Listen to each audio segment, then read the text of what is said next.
The morning air in Flagstaff, Arizona, cut through Daniel Rivera's jacket like a blade.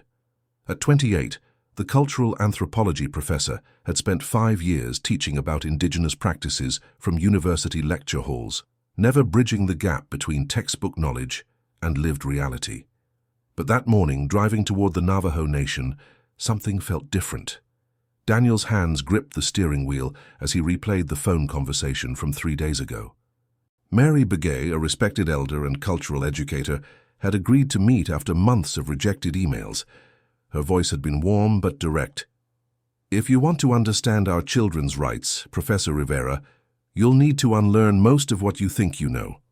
He pulled into the Navajo Nation Museum parking lot just before 9. Inside, Mary sat at a corner table, her silver hair braided down her back, wearing a turquoise necklace that caught the morning light. "Professor Rivera," she said, standing to shake his hand. "You're punctual, that's good." Daniel settled across from her, pulling out his notebook and recorder. "Mrs. Begay, I want to thank you for agreeing to speak with me. My research focuses on childhood development across cultures." Mary held up a hand. "Let's start simpler, Daniel. Tell me about your own childhood. What marked your passage from child to young adult?" The question caught him off guard. Graduating high school, getting my driver's license, the usual milestones." "And did these milestones teach you who you were? Did they connect you to your ancestors, to your role in your community?" Daniel's mouth opened, then closed. "No," he finally admitted. "They were just, checkpoints." Mary's face softened. "Now we're beginning. What you call rites of passage, we call teachings. They don't happen once. They're woven into every season of a child's life, from their first breath." She poured tea from her thermos. "Among the Diné, a child's first laugh is celebrated with ceremony. Not their first steps or words, but their first expression of joy. Do you understand why?" Daniel thought carefully. "Because laughter represents connection. Deeper, that first laugh is when the child recognizes they're part of something larger than themselves. The family holds a ceremony, and the child, through an adult representative, gives gifts to everyone present. From that very first moment of conscious joy we teach, when you receive happiness, you share it." Daniel scribbled notes, his academic training warring with growing awareness that his pen couldn't capture what was being transmitted. "That's just the beginning," Mary continued. "At 4 years old, many Diné children are taken to watch the sunrise for 4 mornings straight.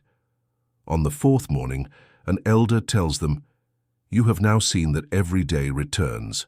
No matter how dark the night, the sun comes back. This is the first promise, that life continues, that new chances come, that you are part of a cycle bigger than any single moment of fear or sadness.'" Daniel stopped writing. "That's teaching resilience through lived experience." "Exactly. When Lakota children reach 6 or 7, they begin learning their place in the 7 generations, 3 behind them, 3 ahead, and themselves in the middle. Every decision should honor those who came before and protect those who will come after. Can you imagine teaching a 6-year-old that their choices matter for people who won't be born for 50 years? She pulled out her phone, showing a photo of a young girl kneeling beside a creek.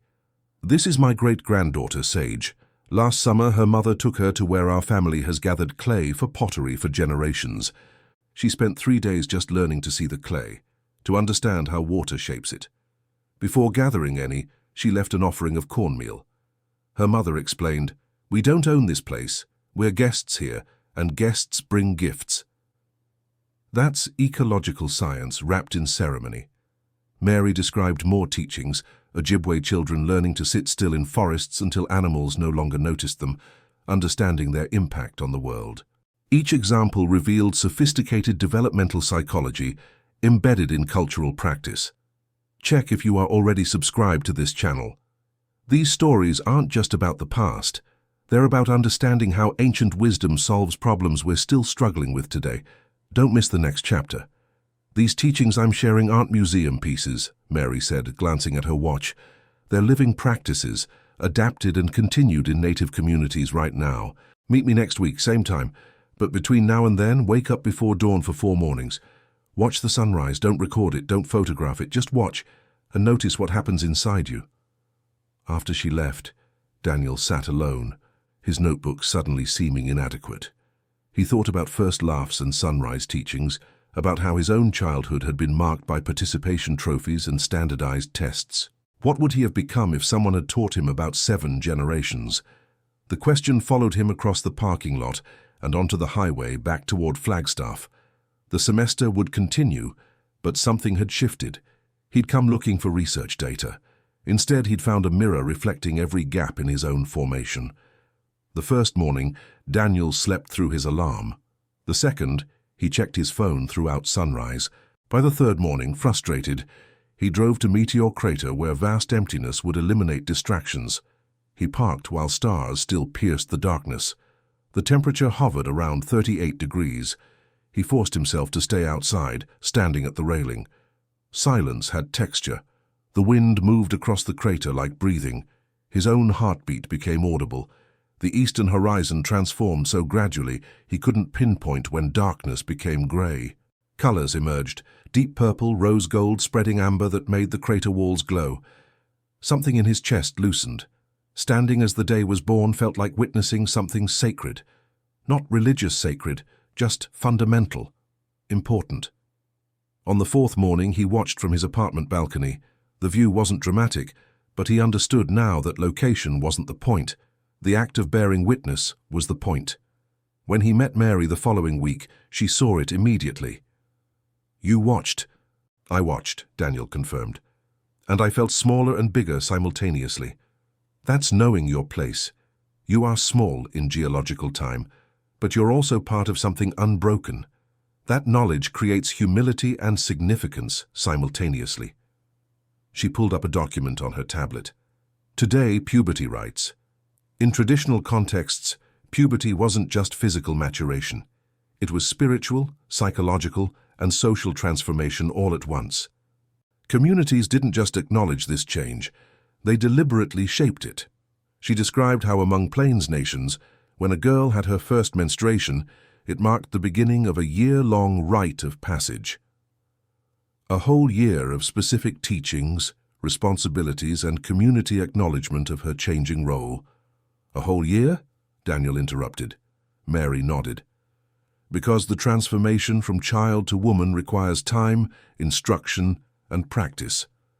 That first day the girl is placed in a separate space, not as shame but as marker that something profound has happened. Her grandmother or aunts stay with her, teaching her the responsibilities of womanhood."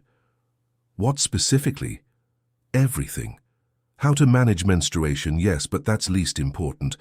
They taught her about the power of creating life, about protecting children, about medicine plants, weather patterns, maintaining food stores. But here's what textbooks miss. They also taught her about her continuing power even when she wasn't menstruating, even if she never had children. The rite wasn't just about biological fertility. It was about becoming someone who could create, maintain, and transform.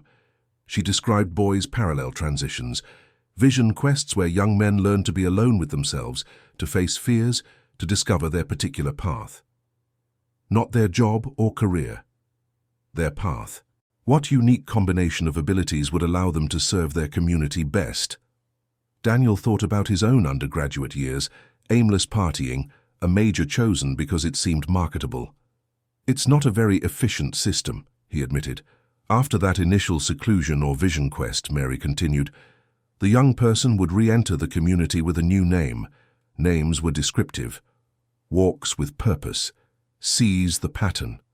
They were mirrors, reflecting who you were becoming. She showed photos of contemporary native teenagers at cultural events. These teachings haven't disappeared, they've adapted.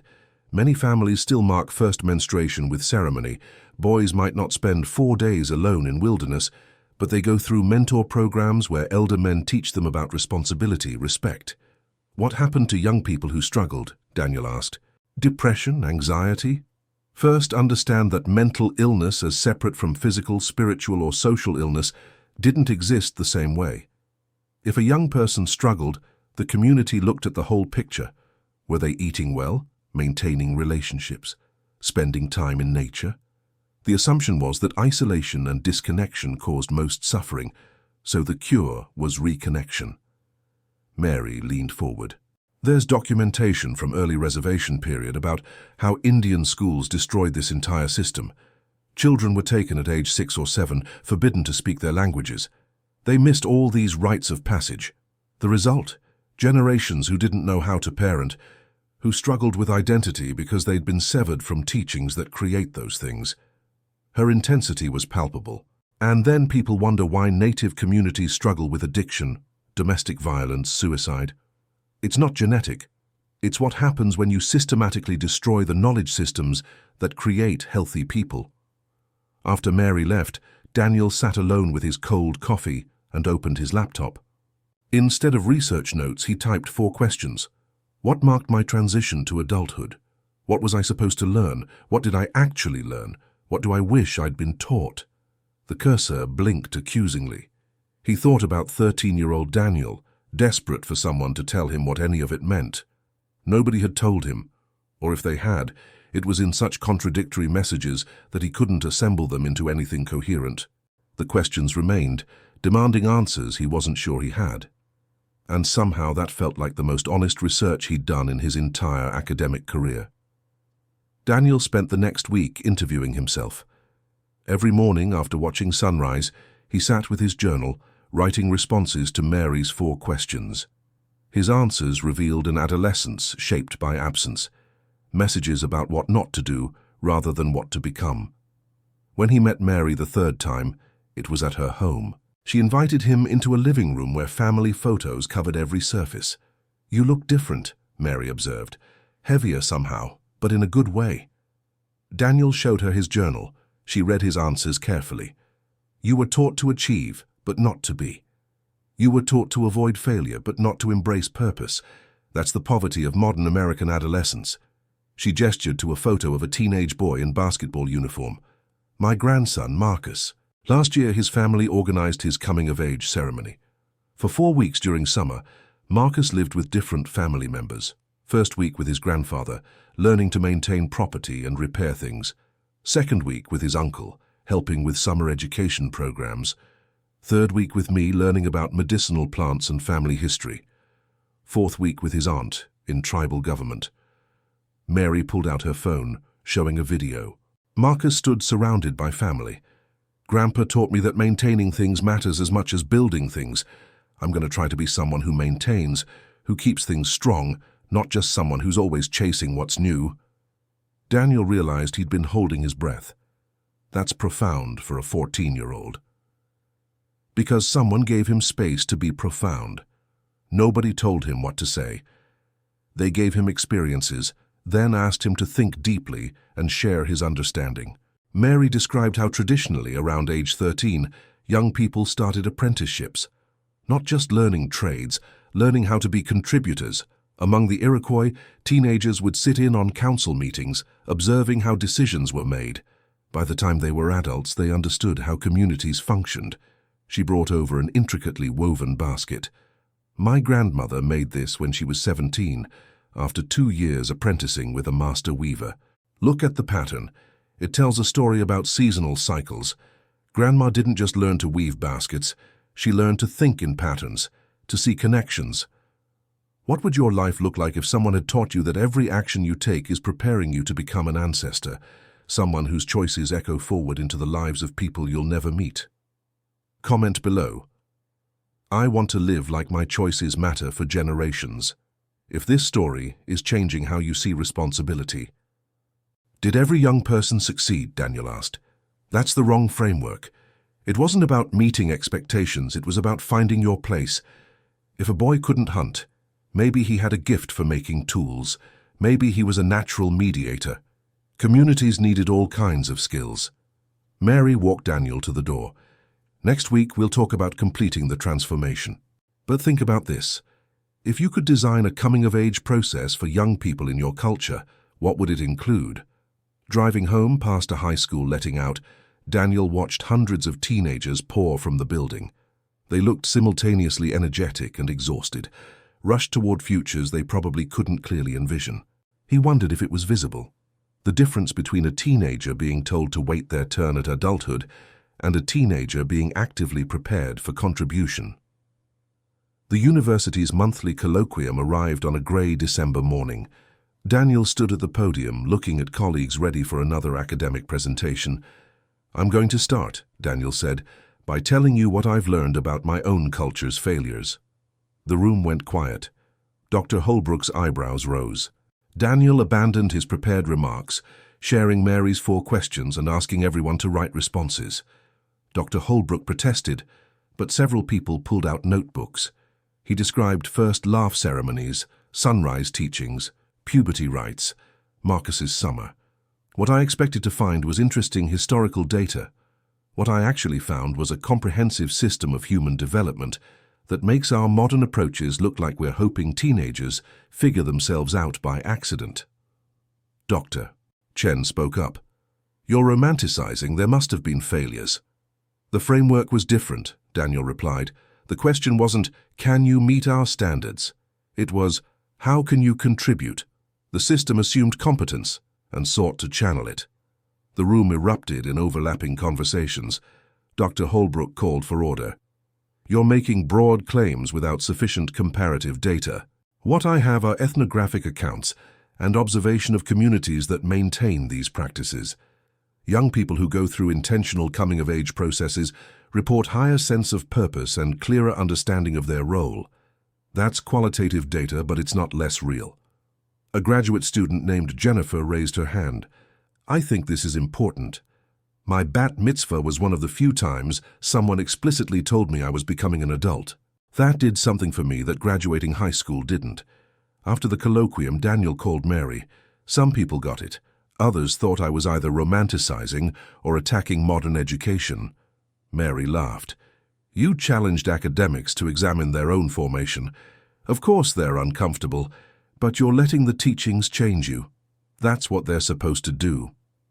Jennifer emailed later. "Can we talk about your research?" They met at the coffee shop. Jennifer was 26, working on a PhD and still feeling like she was playing at being a professional. Nobody ever said, "Here's how you become a scholar. Here's your role in the academic community." "That's the model," Daniel agreed. "Sink or swim." They talked for 2 hours. Finally, Jennifer said, "What if we created a pilot program here, drawing on these principles? Would you help me design it?" "We should involve Mary and other native educators," Daniel said carefully. "Not just take their knowledge, actually partner with them." Jennifer's eyes lit up. "Do you think Mary would be interested?" Daniel texted Mary immediately. The response came quickly. "Come to dinner tomorrow night. Bring Jennifer. We'll talk." The next evening at Mary's house, her family filled the living room. Over dinner, Mary listened to Jennifer's proposal, asking pointed questions about who would benefit and control the program. Marcus, Mary's grandson, asked, "Would native students be involved, or is this just for white college kids?" "It should absolutely include native students," Jennifer said. "Maybe even center their experiences." "A lot of native kids don't want non-native people teaching about our cultures," Marcus said skeptically. "There's been too much of that already." "Which is why we need native educators leading this," Daniel said. "Not consultants, actual co-designers and co-leaders." Mary outlined conditions. Indigenous intellectual property protections. Native students participate at no cost. Pilot with tribal college students first. Her family gets veto power over anything inappropriate.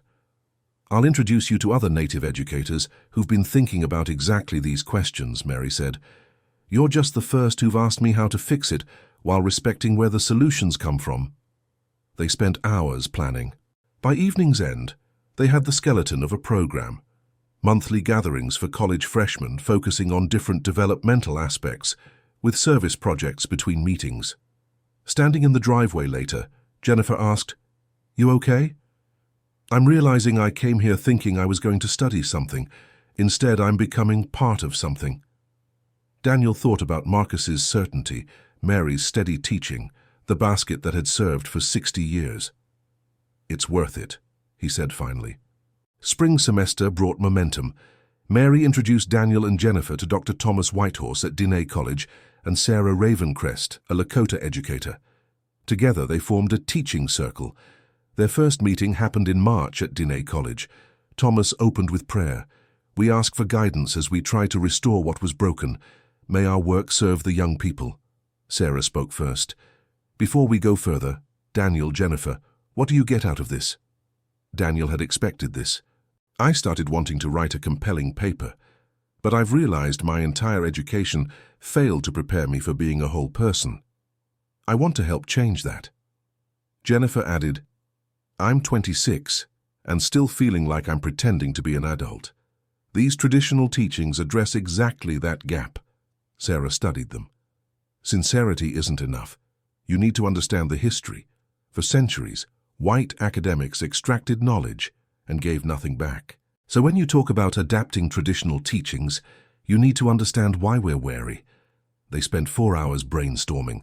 Sarah described Lakota ceremonies where young people were adopted into expanded family relationships.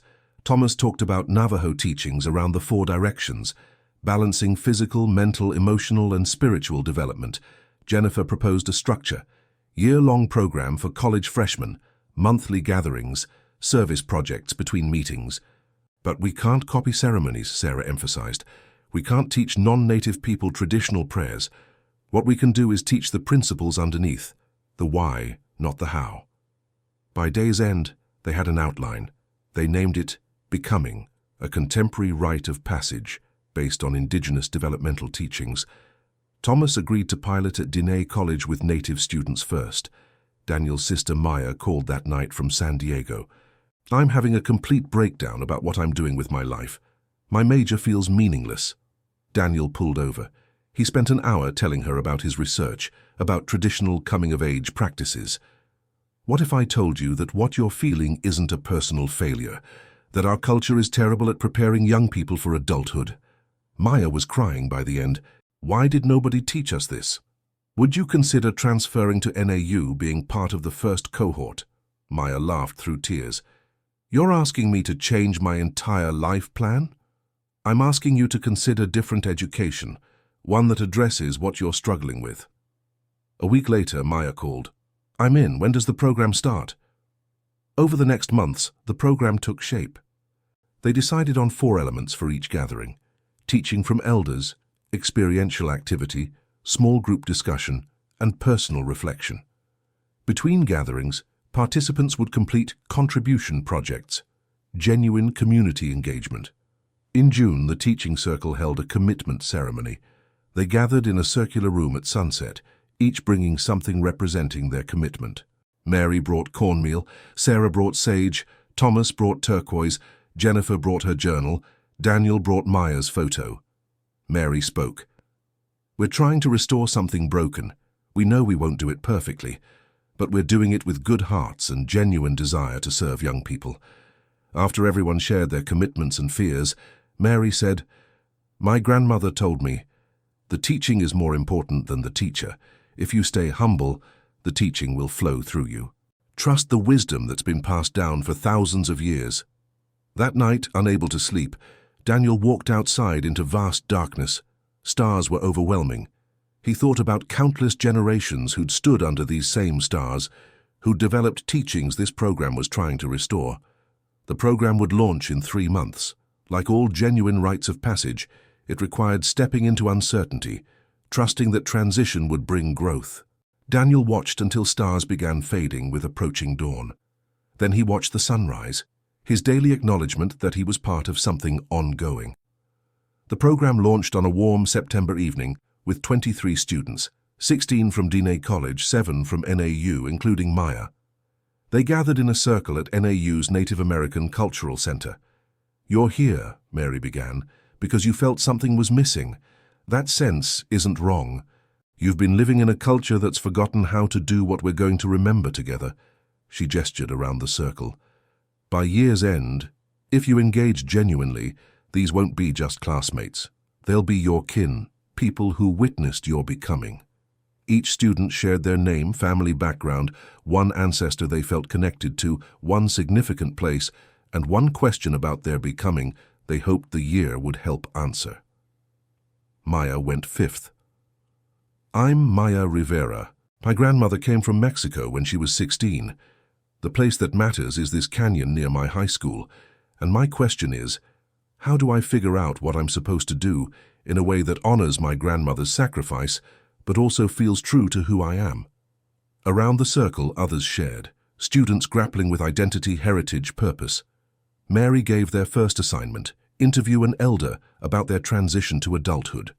The year unfolded in monthly gatherings. October focused on connection to place, a weekend camping where students observed one spot at dawn, noon, sunset and midnight over 2 days. November centered on learning from elders. December explored understanding your gifts. Not, what's your career plan, but what can you uniquely contribute? Maya discovered she had a gift for listening, for creating space where people felt safe. By semester's end, she'd changed her major to counseling psychology. January was hardest, facing your shadows. Students examined fears and patterns of avoidance. February brought community responsibility, sustained service projects. March explored 7 generations thinking. Learning about their grandmother's immigration journey reframed Maya's entire sense of responsibility. "I'm not just living my life," she told the circle. "I'm living the life my grandmother made possible. And I'm making possible lives for people who'll come after me." April centered on ceremony and meaning-making. Students designed personal ceremonies for transitions they were experiencing. The program culminated in May with a completion ceremony families could attend. Maya spoke clearly, her voice steady. "I came into this program lost. This year taught me that I'm not just myself. I'm part of a lineage of strong women who fought for opportunities. I'm part of a community that needs healing. I'm part of future generations who'll inherit the world my choices help create." One by one, students spoke. Every single one demonstrated visible transformation, awareness of who they were, connection to something larger, confidence they could contribute meaningfully. Daniel's mother found him afterward, tears in her eyes. "What did you do to my daughter?" "I didn't do anything. She did the work. We just created structure based on teachings indigenous communities have been using for thousands of years." By evening's end, they had requests from 3 other universities to consult on similar programs. A week later, the teaching circle gathered in Mary's backyard. "We did it," Jennifer said, shocked. "It actually worked." "Of course it worked," Sarah said. "These teachings have worked for thousands of years." Thomas pulled out student evaluations. "This program saved my life. I finally feel like an adult." That's genuine developmental transformation. They talked late into night, planning next steps, discussing how to protect the teaching's integrity as the work spread. Daniel thought about the journey from his first meeting with Mary to this moment. 10 months ago, he'd been an academic studying indigenous practices as curiosities. Now he was part of a movement to restore developmental teachings. "What are you thinking?" Mary asked. "That this is what meaningful work feels like, actually serving people, contributing something that will outlast me." Mary smiled.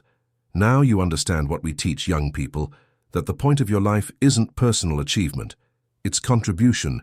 You've become what you've been teaching." Maya arrived with takeout for everyone. She'd been working at her new internship, putting into practice what she'd learned. "I brought food because feeding people is how my grandmother showed love." They sat together, eating and talking, this unlikely family bound by commitment to young people's becoming.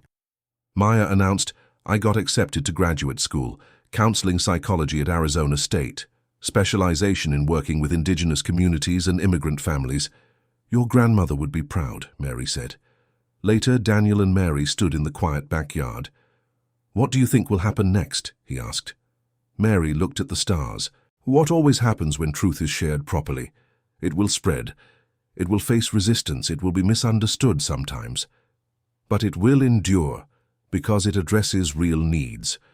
Our job is to tend it carefully and trust that it'll reach people who need it." Daniel drove home through quiet streets, past the university, past the high school, past sleeping houses. But somewhere in that darkness, change was happening. Somewhere, the old teachings were meeting new contexts. Somewhere young people were learning that their becoming mattered. It wasn't revolution.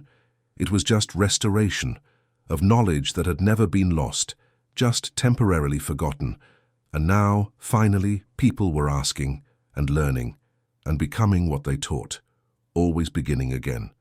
If you've watched this story all the way through, it means something resonated with you. Leave a comment saying, "I watched this far, so I can get to know you and understand who truly values these stories." These stories aren't just entertainment, they're about remembering what we've forgotten and building better futures. If this moved you, hit that like button and share it with someone who needs to hear that their becoming matters.